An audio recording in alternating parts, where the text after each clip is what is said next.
Hello. Hey, everyone. It was just a quick break.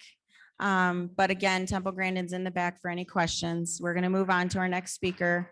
This is a special speaker to me. Keith Wallace is our executive director. I'm from Illinois. And Keith Wallace is our executive director of our Lincoln Way Special Recreation Association. So in my area, we have a recreation association specifically for individuals with disabilities. And Keith has been phenomenal. So not only is he executive director, I know it's not in his bio, but he has been, he's also our DJ. He's also dressed up as Grinch. He's also dressed up as the Easter Bunny. The list goes on. So please enjoy it. And any questions, I know he's from Illinois and has association in Illinois, but he knows a lot of people and he has a lot of resources. So please enjoy.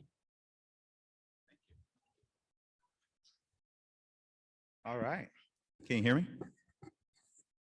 Thank you, guys. Once again, my name is Keith Wallace. I'm the executive director for Lincoln Way Special Recreation Association. And today I'm going to share with you the benefits of therapeutic recreation cooperatives and special recreation associations. But first, I want to kind of start with a little joke. I love dad jokes and the people watching. So if you have dad jokes, please write them down and give them to me because I love them. I love giving them. So I called my daughter today. Her name is India. And I said, hey, what's the best dad joke that I've told all week? And she started with this. So let's see where it is. So why do fathers take an extra pair of socks when they go golfing? In case they get a hole in one. I know. Pretty cheesy. I have like 4 more in here. So if you want to hear another one, just raise your hand. That's how I start my old day. Oh, we got it. We got one right there. So I'll do one more. Let's see. Oh man, I dropped a bottle of ketchup on my foot and I'm in a lot of pain to my toes. No. All right. You got it. All right. So let's start.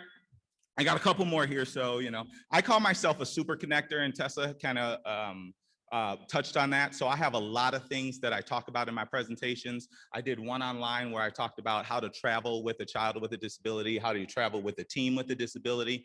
So I did a couple of those, but I like to connect people with similar disabilities and similar families and similar structures to make sure that individuals are getting everything they need in life. So, and that can be from chairs, that can be from services, that can be from anything you need. That's kind of what I am. So if once I put my contact up there, please reach out to me if you have any questions, because I know a lot of people and I kind of connect people with where they are. So a little bit about special recreation associations. Oh, I forgot about my clicker. A little bit about special recreation associations. What is a special recreation association? So a special recreation association is we are a group of park districts, villages, municipalities, and we come together to provide therapeutic recreation services for individuals with disabilities. So in fact, we're an extension of the park districts. So what that means is one park district in Illinois figured out that they can't do therapeutic recreation services by themselves. They need to go in with another park district to provide cooperative programming. And in 1970,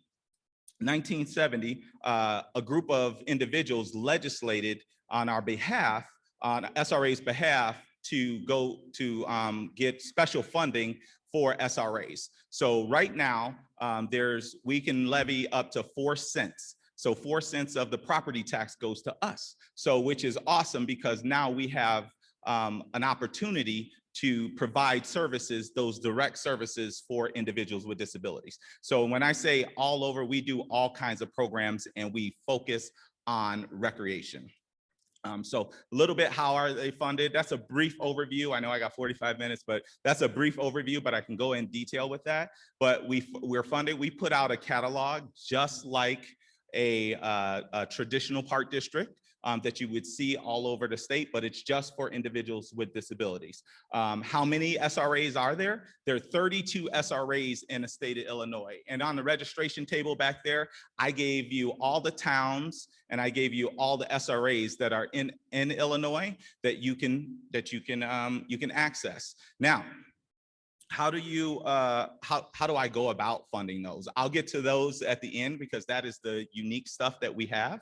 I want to empower you in your town, wherever, because SRAs are unique to Illinois, but they don't have to be. If you get together with a couple parents and people in park districts, you can form one all over the world. There's no reason that this model can't be duplicated.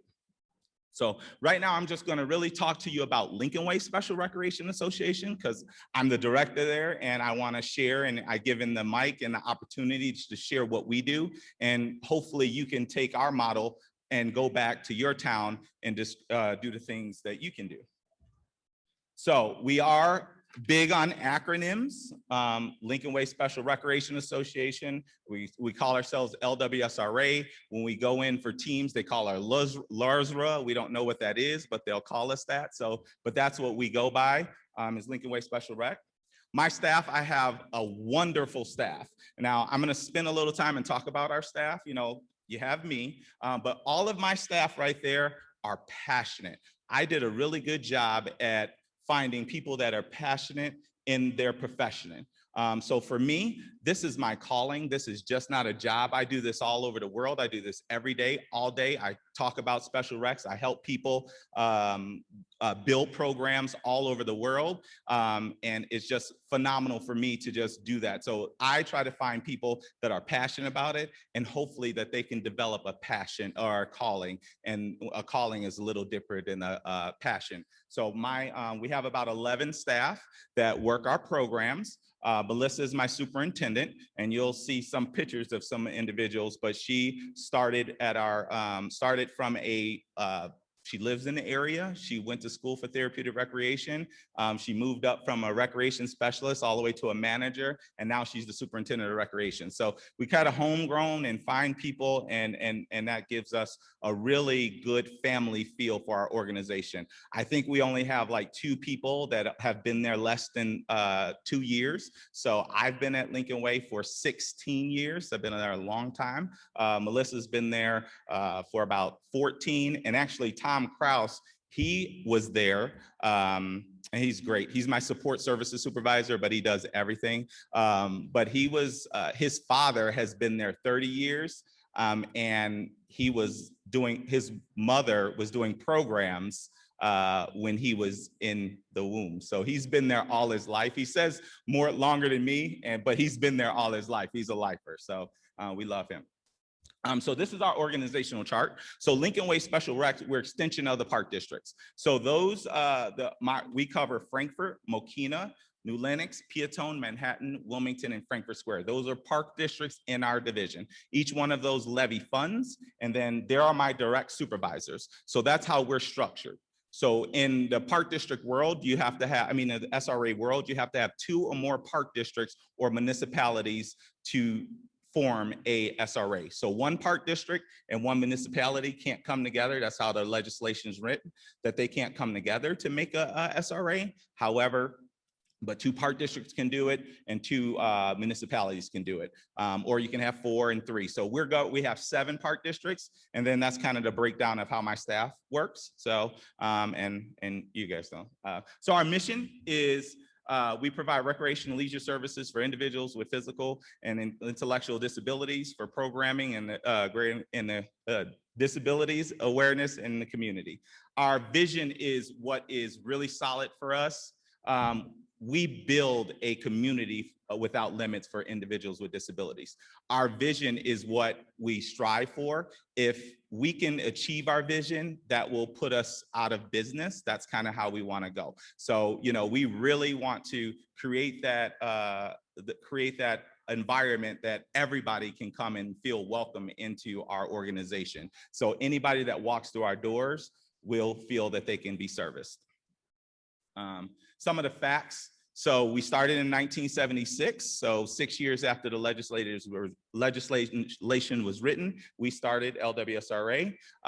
Told you about the park districts. So our programs, we offer so many programs. And so from summer camp to inclusion, to after school programs, to adult day programs. We'll talk about that a little bit. Our youth, We talk teen and adult, Special Olympics, and adaptive sports. So I'm gonna circle back onto our adult day program. We have an adult day program that we focus on recreation. So that program, we have over 40 individuals in that program, and we have 56 on the waiting list. It's such a need that people want to get in, but we're having a hard time finding staff. So it's just really hard to do that program. And it's a really needed program out there for individual adult day programming, and finding a program that really has a family feel, that the parents want to feel safe and feel that their kid is actually doing something, is one of our benefits that we have. And our parents have told us that we have one of the best day programs around. So I have some videos of some of our programs. So one of them is they're about a minute each, and I'm just going to show you some of this. Nadine is she's in the picture. She's my new marketing person, but she came in as a recreation specialist, and she started our drama program, and it is just phenomenal. And I believe you will see a familiar face in here, because I believe he's at the conference. But our drama program is just phenomenal, and I'll just show you a couple pictures of that right now.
So that's our drama program.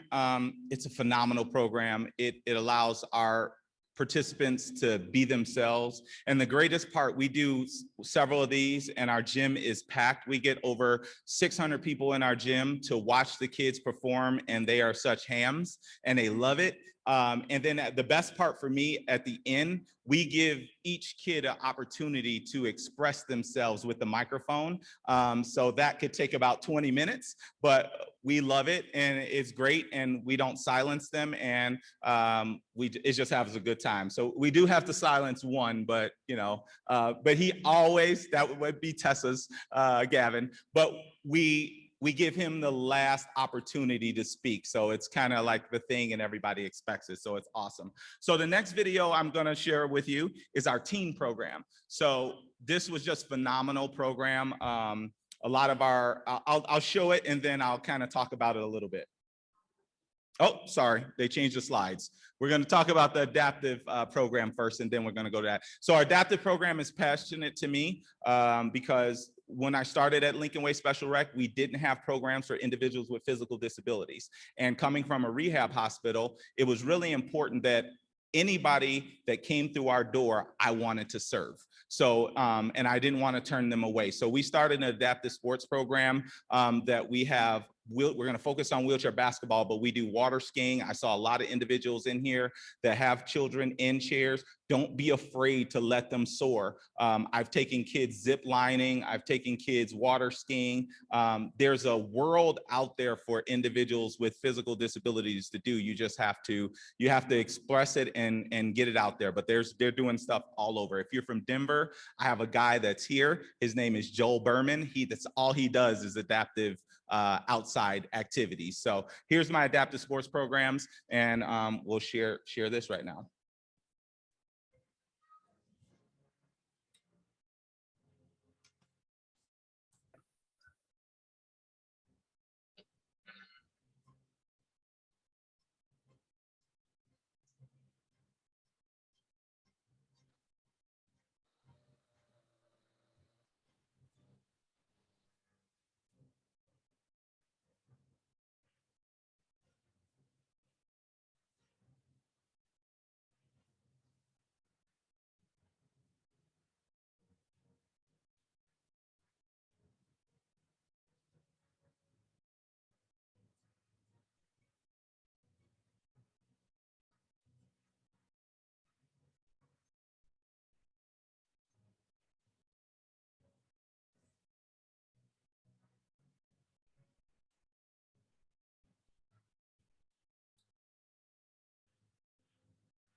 Awesome. So the video is awesome, but it doesn't really show how we started, because we get those kids, they're showing, I picked the best clips, but I got a kid yesterday that showed up that was 3 years old. So we start from 3-year-olds all the way up to 55, and they all have different divisions and they all have different ability levels. And the way wheelchair basketball works, it's totally inclusive, because there's a point system on the floor that you have to include everybody of varying disabilities to play. So it's very inclusive. It's a great sport.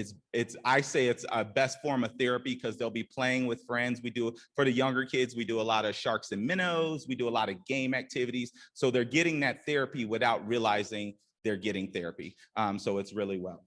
So the next video is our teen program, which I'm very proud of, because this was first time a lot of kids, the parents cut the strings and trusted us to let them go for a weekend trip. And I'll show you this one.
Teaching for 6 years.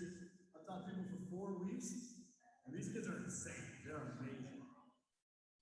And what's awesome about that is, as the director, I usually don't know everything that's going on. They went for snow tubing, and then I get the video and they're snowboarding. So I was like, oh, that's pretty cool. But our kids can do so much more than what we do if we put them in a box.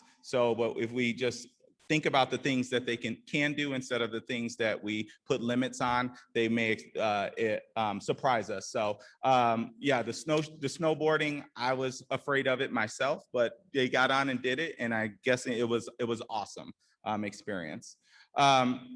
So the last one is our Special Olympics, which is huge programming all over the place. And this is one of the reasons LWSRA kind of exists, because that's what we really started with, was Special Olympics. And I think Eunice S. Stryver's birthday is today. So if you're on Facebook, if you're friends with her, you probably can say hi. But that is, Special Olympics is a big part of what we do and how we do our things there. So this is our Special Olympics program.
So that's our Special Olympics programs. We have so many sports. We have, if you can name it, we have it for Special Olympics. And if we don't have it, we will try to provide it for our participants and our clients. So that's Special Olympics.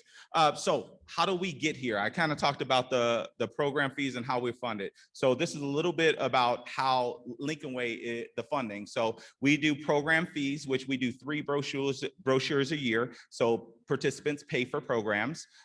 So the other thing is the member districts. That counts for 52% of our budget. So for the funding that comes in. So the member districts, they levy the funds, and then we use that for operations. We get about 10% in donations. Our grants, marketing, and inclusion is about 4%. And then how's the money spent? The money is spent with personnel. 52% is personnel with our salaries. We do have professional staff, as I showed you. Most of them have a degree in therapeutic recreation, and they hold CTRS, Certified Therapeutic Recreation certificates, as well as a CPRP, which is Certified Parks and Rec Professional certificate. So we do benefits for our staff, capital projects that we put in, program supplies, debt because we own a building, facility and maintenance on the building, our vehicles. We have about 6 or 7 vehicles that we maintain every year, and contractual services is based on lawyer fees and things like that. So those are kind of things that you have to deal with if you're going to start something like this. How many participants do we serve? We've served over 434 participants in 1 year. So that's kind of our base that we have. We know there's more individuals out there. If 1 in 10 people have somebody with child with a disability or know somebody with a disability, we know we have to tap into some other individuals in our community that we're not reaching, and we're trying to do that. In those 434 participants, they have participated 3,269 times over 300 unique programs throughout the year. That is pretty impressive to say, that we keep moving no matter what. And we try to make sure that no one's left behind. So because we charge fees for our programs, we also have a scholarship program, which we call Hawks Bucks, that in the last year we gave over $10,000 in scholarships for the participants. So if they couldn't afford it, we make sure they can afford it. I mean, they can afford it. So we try to break down those barriers and break down the things that will hold somebody back from participating. So and usually finances is one thing. And then the one thing, how we get in the community, we do community awareness events. We take over PE classes. However we can hit the kids or hit the parents, we try to get them involved and let them know that we're here. Because the thing in Illinois, even though there's 32 SRAs, we're still a secret. And I don't know why, but we're still a secret. And I'm a full believer is if you don't have a child with a disability, you won't know. Or if you don't acquire a disability, why would you need the service? So we have to do a great job of promoting what we do and why we do what we do, so people can access these programs so it can change their lives.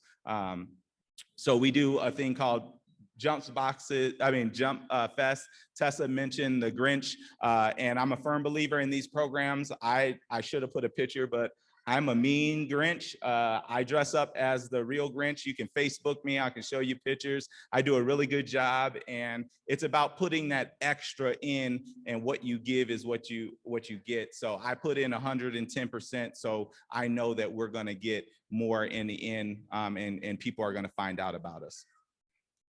Some key areas of focus. So for our strategic plan, we do a strategic plan every few years. We're winding down on this one, and we just did another one. But so we focus on our funding, our growth, and our staffing. So those are kind of things that are key for us, is funding, growth, and staffing. Our staffing, we want to make sure our staff are certified so we can get awards and grants, and we can get everything we need to provide better services. So that's some things that we do.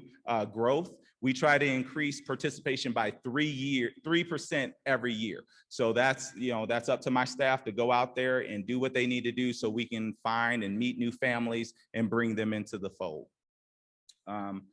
So one thing that we have that we're proud of is we built a sensory room. So we wanted to provide some space for individuals to come in and utilize this service. And so we offer it for $30 for a half an hour, and parents just come in and use the space. And we tell parents, if you want us to come, we'll facilitate it too. But in this room, the kids are the boss. We don't tell them what to do. They can do whatever they want. We clean it up after it's done, as long as they're not really destroying, but they're the boss in that room. But once they come out, you know, it's back to normal. But we wanted to give them a space where they can create and feel a part. And it looks exactly like that. We have that chair is I don't know if you've been in a sensory room, but that chair, it vibrates and plays music. We have aromatherapy in there. We have a lot of things. And funny thing, when we first built this sensory room, my cousin has autism, and he was the first person to, we just had finished, and my cousin came down and he went in and he crawled underneath that red thing and he turned on the lights and he said, perfect. You know, so we knew we did something right, because I mean, he rarely talks, and the one thing he said was perfect. So we knew we had a gym there when we did that. So another thing that we've done, we have a full universal design playground on site. It's beautiful. Our grand opening is July 15th. We're really proud of this. We've been doing so much promotion, and is not only the playground itself, but the complex. We're finding different ways to engage our participants and people that ran in the community. So we just spent about $20,000 on a sensory path around the trail for our playground. So this is the whole complex. The piece in the middle is the playground, that big piece. But then around that whole trail, we put some sensory items where individuals can play at their leisure and kind of do some things with their caregiver or just different things without people there. So it's just an awesome addition to our playground, to our facility, we couldn't do this alone. One of our park districts, the New Lenox Community Park District, went for a OSLAD grant in the state when got $250,000 to get that. So, and on our building, which I'll show you later, they went on our behalf for a park grant and got $2.5 million.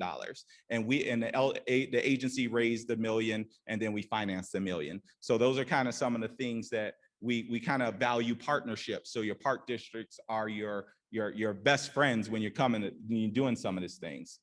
So this is kind of some of the construction of the playground. This is what it looks now, but we have a little grass there because that was, I did this a while ago. So some of the things that we want to do, this is our building. Like I said, we paid, the park district went for a grant, we paid $1 million and we financed $1 million. So that was about a $4.5 million building, but when you build it, they will come. So we are full believer that we're out of space. So we built this in 2014. So we're trying to build more. So we have a plan just in case somebody comes in with $6 million, they can just, if somebody wants to move to Illinois and bring $6 million, we can get this done. So we have it all on one, but we're working with the park district to try to get another grant to do some of the unique things that we're doing. So this is kind of, we have the regular gym, but we want to build another gym and another classroom so we won't be out of space. Some of the other things we want to do is some of the completed projects, we second entrance, seating area, and sensory room for office space. That's some of the things that we did after the building was built. The next thing that we want to do is a awning in front of the building, which is one thing that was an oversight. We got a lot of individuals that have multi-needs in the park district and in our community, and we didn't think about the kids standing outside. I say kids, but the kids or adults standing outside. So we want to build them some shelter to kind of keep them out of the elements, to keep them in there. So it's an expensive project, but I have dreams. That's why I think we're successful, because I always have dreams and goals. And if somebody comes in with money, we'll do it. But we're fundraising for it now. And other things that we do, we value our Eagle Scouts. So if you're part of a program, our Eagle Scouts are phenomenal. They have, they're putting in a fire pit right now. They've made accessible benches, and they're gonna do a accessible gaga ball pit. If you don't know what that is, it's awesome, but you gotta step over it. So one of the Eagle Scouts is gonna build a door so that people in chairs and people can go in. And then the benches were great because 95% of my friends are in wheelchairs. So I usually say that and I start that. And one of my friends was like, why do I always have to sit at the end of the picnic table? And I was like, you're right. Why do you all have to always sit at the end? So I'll show you pictures later, but I didn't put it in here. We built picnic tables. The Eagle Scouts built picnic tables where the middle is out of all of the benches. So now it's perfect for strollers, perfect for wheelchairs, and you can still sit on the end if you want. So it was a great, but you just got to listen. And a lot of buildings and things are built by people that don't have disabilities. There's an architect right now, I forgot his name, but he acquired his visual impairment after he was an architect. And now he's the most sought out architect because he's building it with the mind of visual impairments. So that's where we have to get the world to start thinking differently and building things differently. So I got a lot of projects and topics. So here's some of the completed Eagle Scout projects. I think the benches are there. They've got the benches. Planter Gardens, they did a dugout for our wheelchair accessible softball field. And then they had a planter, our center island piece. So what are we doing now? So since COVID, and I'm glad it's over, and I'm really glad you guys have these things because I'm in the medium where I'm good with a little high fives and touching, but it's an awesome idea. I do that at my office as well. But we shifted to virtual programs. That was the space that we did, and my staff did a phenomenal job, and people were calling us and asking what we were doing, and they're asking me, and I said, I have no clue because, when you're over 40, you don't know how to do the technical things. I don't even know how to do our registration anymore. So they did a phenomenal job. We did some recreational boxes. We've done a lot of community parades, and since July, we resumed doing in-person programs to the ability we can with some implementations of some safety protocols. So I won't get in that because we still owe money, but we have a lot of volunteer opportunities. I know you guys from all over state, but that is just some good things that you could do is just maybe advertise your volunteer opportunities. Join local business groups that are good. I'm in Rotary. I'm a part of Rotary, BNI. There's so many Kiwanis, but all of those different things brings volunteers, which brings revenue, which it's like a cycle that it all helps everybody. So that's my presentation, but I was going to talk about how do you build a cooperative program. So that is key. And the first thing, I just have a couple things. The first thing is you have to, if you want to build a cooperative program, research, do a needs assessment. Find 2 or 3 parents out there that have the same ideas or vision as you. And then once you do that, research the current programs that you have in your area.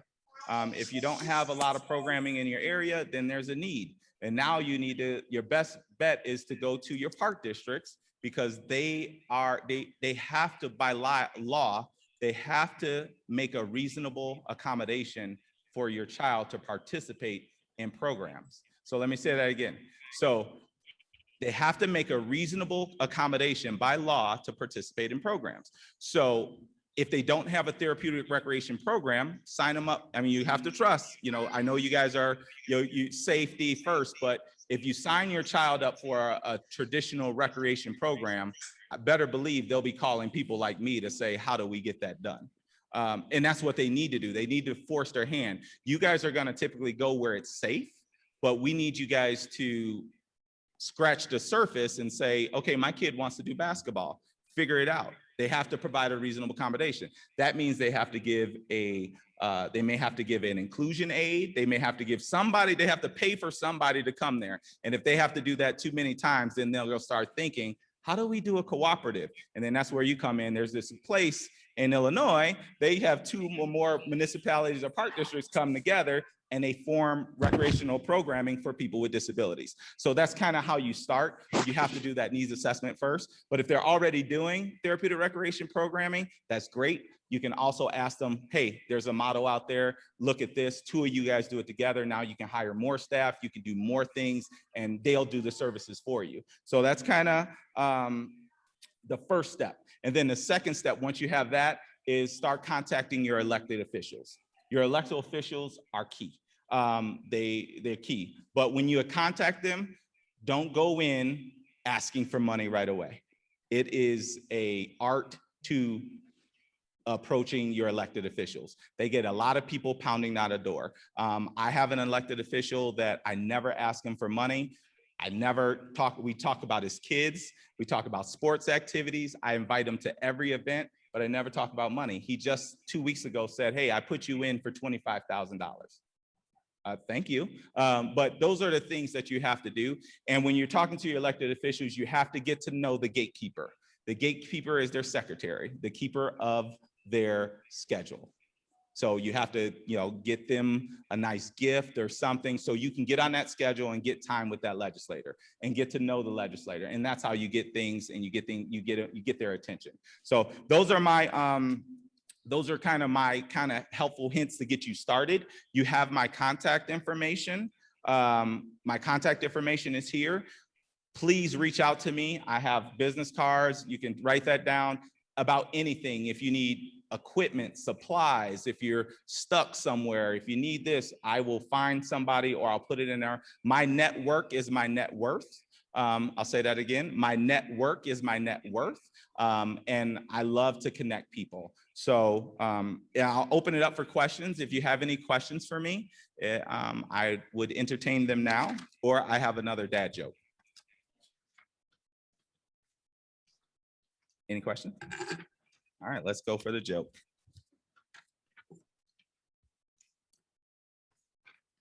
If I can find him. There we go. Let's see which one I want to do. Oh, this is good. What kind of doctor drinks Dr. Pepper? A physician. No, it's about no, not too. That was a good one back there. I like it. See, I got to laugh. And let's see, I got one more. Let's see.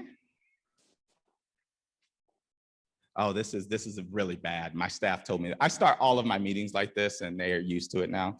So, what do you get when you pick a pig's nose? Hamburgers. I know. Snot funny. All right. Thank you guys very much. I appreciate. Oh, we got a question.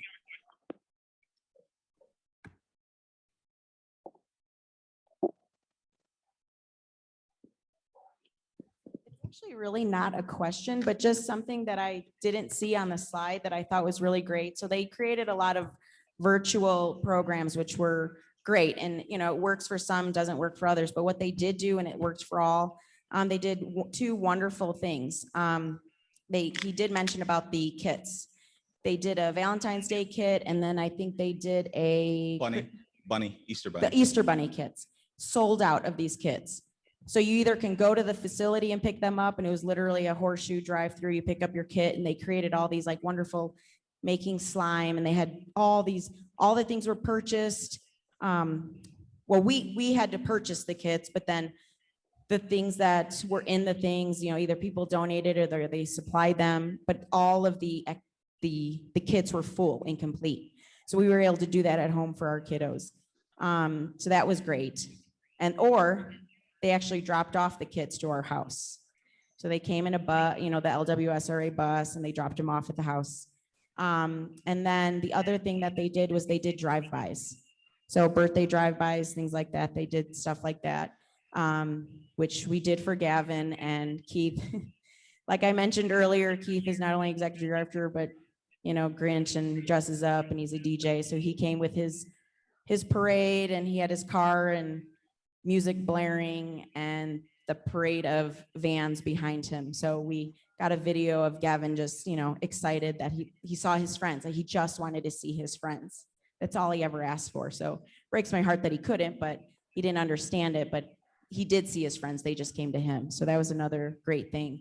I know Keith is from Illinois, but he's got a lot of resources. So if you don't have something like this in your area, please talk to him because he will help you find ways to create. And it's going to start small.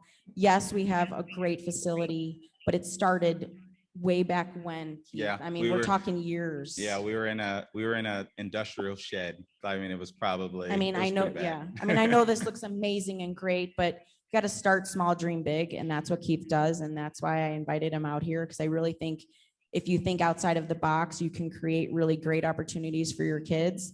And we have, and when we have an idea, we always kind of talk to Keith about it and see if what his staff can do. Because you know, things happen in numbers. So you really do have to find a great support system behind you that all seek the same need and want for your children. So I just wanted to add that because it was a really great thing for the kids that they actually did and they came to us. And a little bit about that too is the boxes. And she said we sold out, and the magnitude of that selling out, with all of the activity kits, we grossed over about $40,000 on activity kits, and we made everything ourselves. And the first one was probably we wanted to focus on quality, not quantity. So because we built it, and this was not just people with disabilities, this was the general public. Because we built the quality, we had repeat buyers and people calling us asking for more, saying, can you guys do a St. Patrick's Day one? And we were like, no, you know, because it just took all hands on deck. But it was a lot of work and it was a lot of fun, but we really got that done. Just to add to that, like, even though their focus is for the children or adults with disabilities, like I bought 3 kits because I have 3 kids. So it was just awesome to see. And that was an activity that my kids did together. So that was just a great thing to do and to do at home. Yeah. And there's a resource too, www.specialrecreation.org. My flyers are out there and it has that information on there, but it kind of gives you resources for parents, OTs, PTs, everything, and you know, kind of what is a SRA and things like that. And we're always updating that. There's a group of directors in Illinois that meet once a month, and we update that kind of frequently, and we talk about what's new and happening in the SRA world in Illinois. So once again, thank you guys for your time. Thank you guys for allowing me to share my dad jokes. My daughter wrote all of these and I kind of test them on other people. So it's pretty cool and I like that. And when I speak about my daughter, I'll share this real quick is I love her. I love all my kids. So my son is he's just turned 20 and he's at Northwestern and pediatric neurosurgery. Totally mom. That's not me. Ariana is my second child. That's Isaiah. Ariana is my second child. She's going to senior in high school. She's typical teen and senior in high school. But my little one, India, she was diagnosed with ADHD and she has an IEP. And I'm getting emotional, sitting in her IEP, I figured out there was a lot of things about me that was being shared in that IEP that I never got diagnosed. So I was diagnosed with ADHD as an adult. I was never able to pass the certification exam, taking it 10 times, spent a lot of money. The first time I finally got help that I needed, because we don't look at ourselves, I passed the test. So it was just phenomenal because I got my extra time. I was always, we may overlook the things that we're working on our kids, but you have to work on yourself too. But those are some things that sitting in that IEP, if I would have never been in that IEP, I would have never said, oh, wait a minute.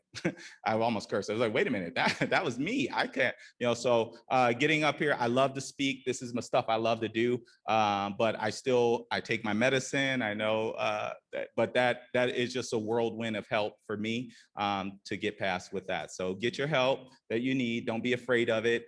Take care of your kids, but take care of yourself too. And thank you guys enough for giving me your time.